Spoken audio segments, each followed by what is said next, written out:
Well, I just missed the woodpecker. It's very noisy. Makes a very loud chattering, sometimes kind of a screeching noise. Uh,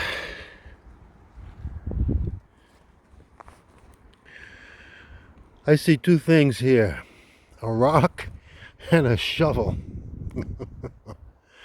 I just hit this rock with my new mower and it made a very loud clang and it stalled the engine. I have the mower set on the lowest height above the ground, the lowest deck height they call it.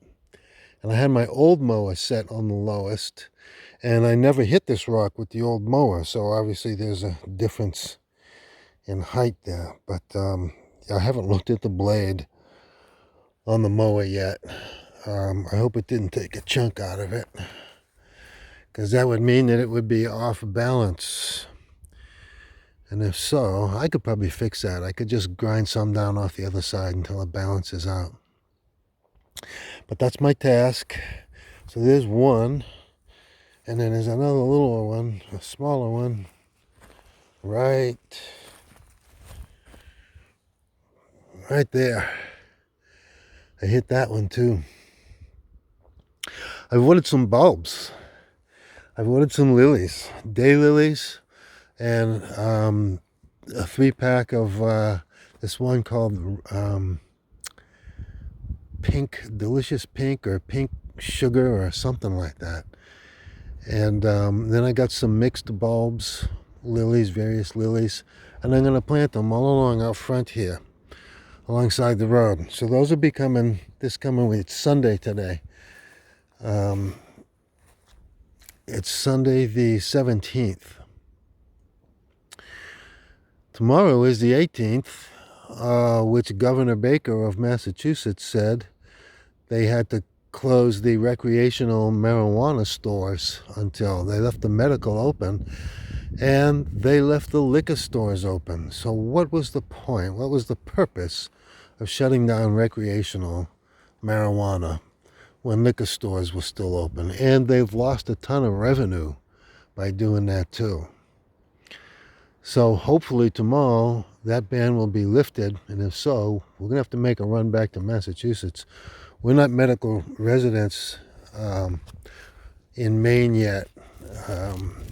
We could, at some point, I suppose, we could apply to get medical marijuana cards in Maine, and maybe we should. They do have medical dispensaries in Maine. And there's one not that far away either. So that would be good. But back to my task.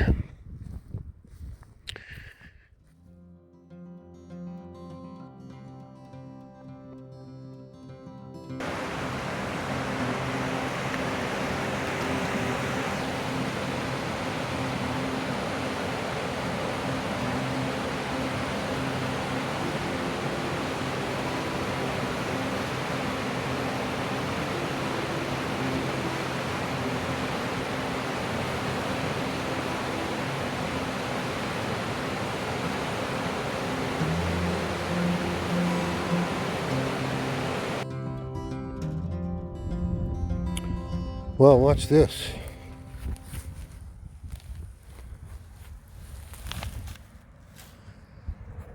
That's one big honking rock, ain't it?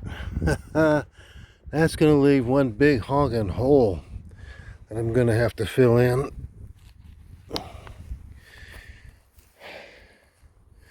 would love to be able to spend some money to have a landscaper come in here, take out all this junk pile, which mostly was here when I bought the place. I've added a little bit of my own to it, but it's when they cleared the land, when they tore the trees down, to come in here. I'm certain that, I mean, I don't know this for a fact, but one of the previous owners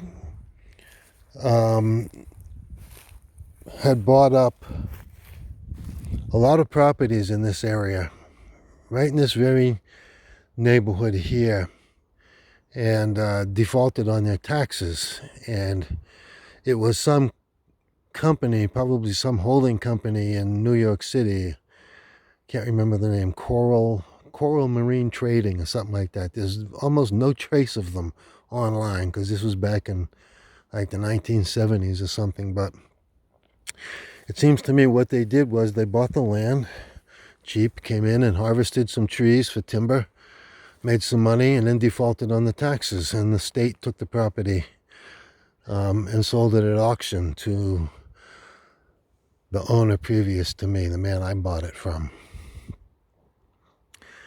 So I'm sure it was logged, and there's big holes in the yard where trees used to be. It's really lumpy in here, but I'd really love to have a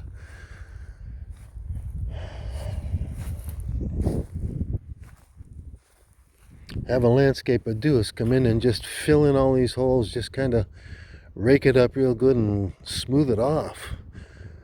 It gets hard walking around sometimes. You hit these holes, and I mean, I suppose I could probably try to do a lot of it myself. I could just get start off with a couple of wheelbarrows full of topsoil from Walmart and just shovel them into the holes until they level out. I could try doing that. It wouldn't hurt. It will probably reseed with natural plants like the grasses that are growing all around it, and look completely natural in a year. So, but there's so many lumps and bumps. I don't know where some places I should fill in or just dig it out just to make the path smooth. What I'd really like to do, this would be a huge project. I'm not sure I'd be capable of doing it, at least not all by myself. I want to put a path right straight to the outhouse. The only path we have goes out there, and it goes around. You have to loop around out back. I want to put a straight path, cut out all this underbrush and remove all the dead wood and the debris, and it'd be a lot of digging, a lot of shoveling. I'm not sure. It might take me all summer next year. I have other projects to do. There's so many projects I want to do, but I really would love to put a nice gravel or brick path, paved path, even if it's concrete blocks from Home Depot. Lay it nice and flat. Maybe cut through these lumps like they do when they build a highway through the mountains, and they just cut away a piece of the mountain and put the road in. But yeah, that would be an awful lot of work. But it would be nice if I had some money to hire a landscaper to come in and do these things. And that's not exactly an essential thing to do. We do have a path to the outhouse. So, yeah, what am I going to do with that rock? I guess I'm going to have to, I think the wheelbarrow has a flat tire. So I think probably what I'm going to do is I'm just going to roll it off to the side with the shovel. Just roll it away. Roll away the stone. Roll away the stone. Thanks for watching. We'll catch up to you a little further on down the road.